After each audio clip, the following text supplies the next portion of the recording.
thanks for spending a few minutes out of your time, and we got to do this again. And also, if you missed the sample on the show, if you go on the NBA on the Full Court Press radio app on iTunes and Android, in the section that says Yippee-Ki-Yay Blues Artist of the Week, Eli Cook's song is actually on there right now. So what you're going to hear is actually on the app. So, Eli, once again, thanks for stopping by and taking some time out of your busy schedule to talk more about your music. Awesome. Thank you so much, man. Hey, have a great week. Thank you, so this is Eli Cook's song, Tall and Twisted, as we go to the top of the hour break. And when we get back, me and Eric are actually going to talk about the NBA playoffs. Eric, it's funny. We spent 30 minutes and haven't spent one moment talking about the 4 series going on. Interesting. Yep. This is Full Court Press Radio here on the Happy Hour Network. We'll be right back in about 35, 45 seconds.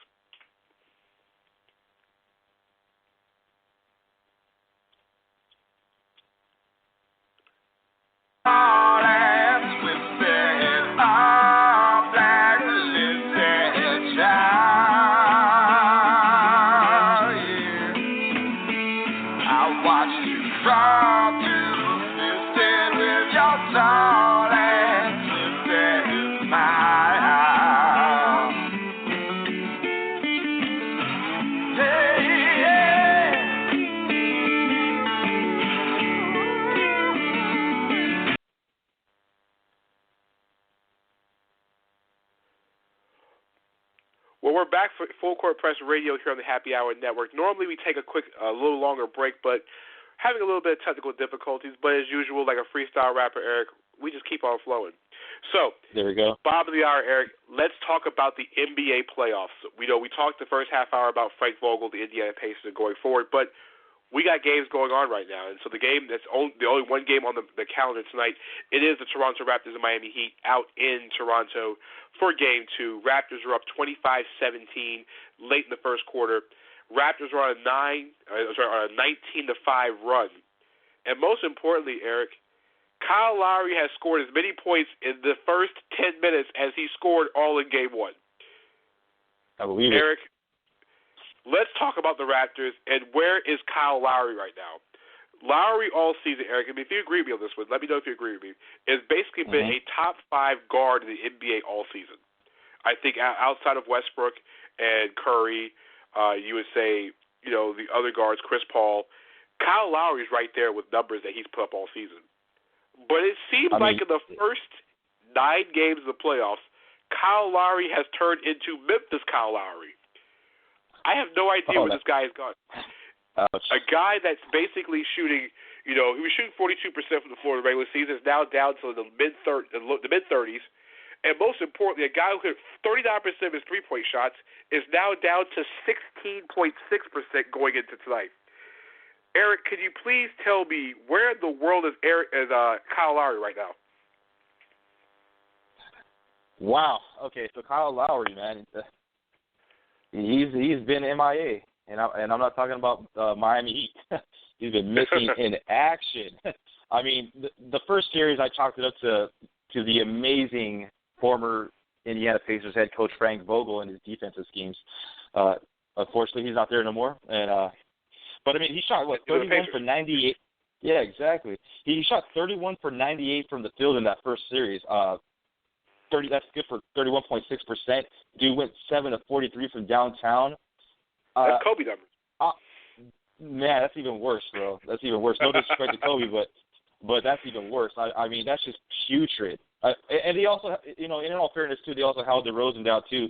He actually had basically identical shooting numbers. I mean, we're talking about 316 to 319, down from downtown, 163 to 167. I mean, they pretty much had identical numbers. So I chalked it up to that. But then he goes off and has that stinker of a game, 43 minutes, 7 points, goes 3 for 13, goes 1 of 7 from downtown, just continues to suck. It's just, I think what happened was that round 1 really got into his head. It may be another Nick Anderson situation where, where Nick Anderson obviously, famously missed those pair of free throws, in Game 1 against the Houston Rockets. And he's never been the same ever since. Not saying that Kyle Lowry won't ever be the same again, but it may have carried over into this Game 2. I don't expect him to be like this the rest of the series. I do expect Miami to win, go out to, I expect them to win in 7 games. Kyle Lowry should shake out of it, and it looks like he kind of is right now. But, yeah, dude, Kyle Lowry has been completely missing. Well, I know in some pictures it seemed like his elbow is kind of out of whack, so maybe he might have an elbow injury. And you're right, Eric, he did hit one three-pointer, and the one three-pointer he did hit was like that 60-foot three-pointer that sent the game to overtime. The one three-pointer he does hit is the one that actually counts. Lowry was horrible the first game. He's starting to step out of the plate tonight. And really, DeRozan was bad in the first round. It just so happens the last 3 games he woke up and became the DeMar DeRozan that we're used to seeing. Now, game 1, Hassan Whiteside went down with an injury that looked kind of scary at one point. And then Dwayne Casey, being Dwayne Casey, was allowing Jonas Valanciunas just to go run amok in the first half. And Valanciunas was just working everything Miami. And, of course, in typical Dwayne Casey fashion, they go away from Valanciunas and went more towards Terrence Ross, who played well, and DeRozan. Now you're in game 2. You're at home. In this game, if you're Dwayne Casey, wouldn't you feed Valanciunas the ball in worst-case scenario, get Whiteside in foul trouble? Am I the only person thinking that's the smart thing to do? I mean, I would definitely do that. I mean, now, Joe. No, go ahead. Uh-huh. Go ahead. No, go ahead. I was gonna say Joe Bell. I mean, he's ready to break out, man. I mean, they continue to only play this guy like 26 minutes a game. You know, I don't have the numbers on it, but I'm just going off of what I always see on the scorecard. I mean, you know, let that boy run, play him, pound the ball into him. Let him get Whiteside in trouble. Whiteside likes to jump at pump fakes. You know, throw a couple pumps at him, let him jump in the air, jump in the air right afterwards. You know, run body contact on him. You know, get to the line, get him out the game. I mean, I don't see why not. And most importantly, you want to get Whiteside in foul trouble because really the Heat don't have much, but you're going to bring back the corpse of Amari Stoudemire. You're going to bring back Udonis Haslem. I mean, I don't know who you're going to bring in Whiteside gets in foul trouble. So at the end of 29-19, but really, let's talk about what the Heat did in Game 1. Dwayne Wade has somehow become Dwayne Wade of old. Mm-hmm. Do you really think if the Heat somehow gets to the Eastern Conference Finals, should the real MVP of the Miami Heat be that fan in Charlotte that woke up Dwayne Wade in Game 6?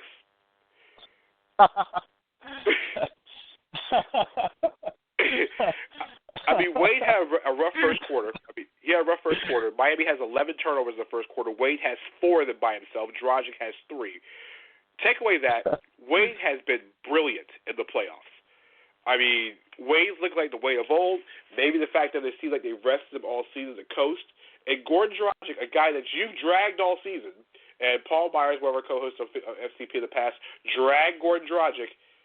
Dragic's looking like he's worth all $90 million right now. Am I wrong? Mm-hmm. Dragic has completely picked it up. Definitely.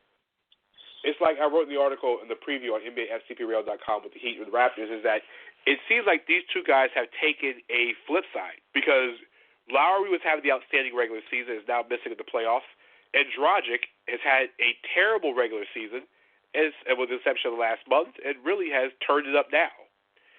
So I think whoever has the better point guard matchup wins the series, but really you got to give it up to the Heat, especially Hassan Whiteside. And Eric, here's a great stat for the day.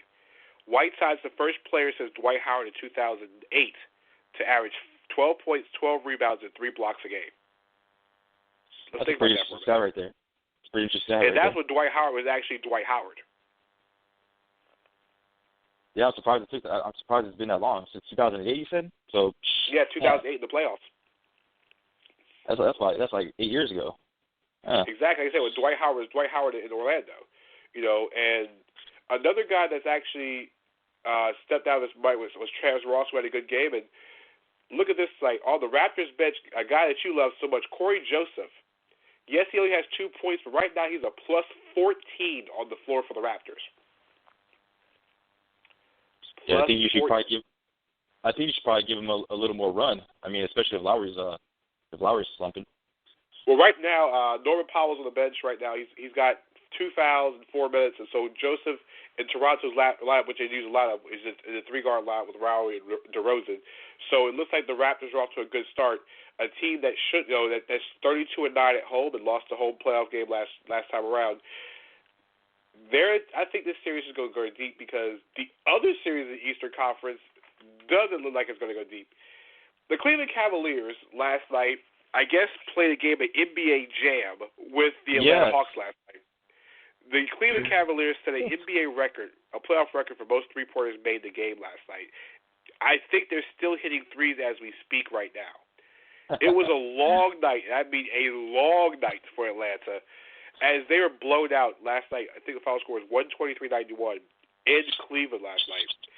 Eric, first and foremost, Paul Millsap came out with some comments saying that the Cavs' three-point shooting was basically kind of uncalled for at one point. They should have stopped shooting threes. Does that sound like sour grapes to you, or do you think Paul Millsap has a point? You're still shooting threes up by 30 points in the fourth quarter. I mean, that sounds like sour grapes to me. I mean, if you don't want them to shoot those threes and make those threes, well, why don't you make them not make those threes and take those threes? I mean, go out there, play some defense on the perimeter, hand down, man down. I mean, put your hand in the face, man. Do what you got to do. I mean, I watched the post game with the TNT boys, and Charles Barkley. They said, roughing them up, basically. Not word for word, but basically saying, roughing them up. Let them know who you are.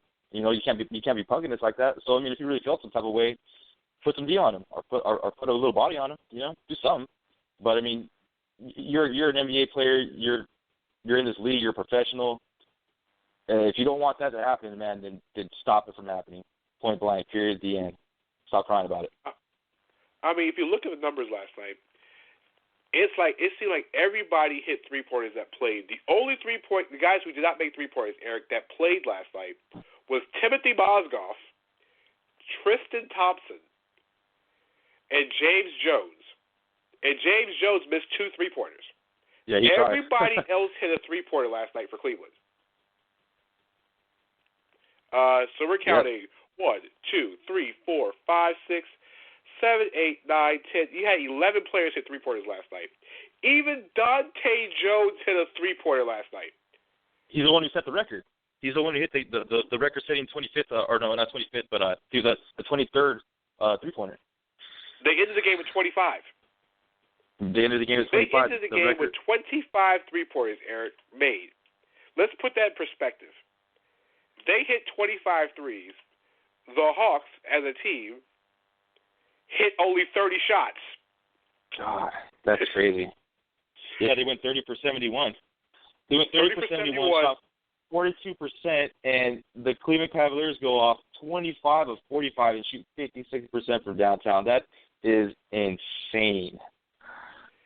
Think about this for a second. The Hawks hit 30 total shots, and the Cavs hit 25 three-pointers. It's a bad night.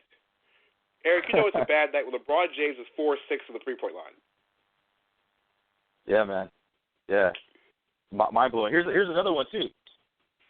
Throughout 5 games, the Cleveland Cavaliers set the record for three-pointers made throughout 6 games. So they went a game early and shot more threes than anyone's done in 6 games in the playoffs. So, for instance, the previous record was the 2012-13 Houston Rockets, who through 6 games had 70 three-pointers.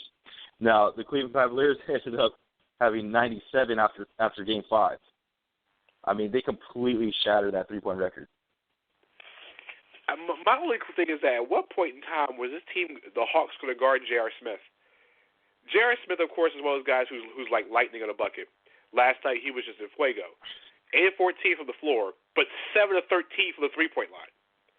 At what point in time do you start, tackling somebody if you're Atlanta at this point in time? I mean, everybody was hitting threes, and, to Paul Millsap's point, I mean, at one point, you got to stop launching threes, but at one point in time, why don't you just foul them? The Cavs went 16 and 23 from the line.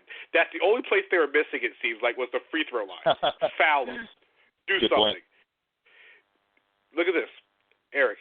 The Cavs had 6 guys who were plus 18 or higher in the game last night. Ooh. 7 guys above plus 10. Matthew Dellavedova was a plus 19 in 13 minutes on the court. Oh, man. He hit 1 3-pointer, 2 on as well. He hit 1. But before we go to break, let's talk about the Hawks real quick, Eric. And here's a question for you. At what point in time does Mike Budenholzer really stop playing Kyle Korver heavy minutes? At what point in time does he stop with Kyle Korver? Because Korver scored 7 points last night. And then he struggled in game one, where he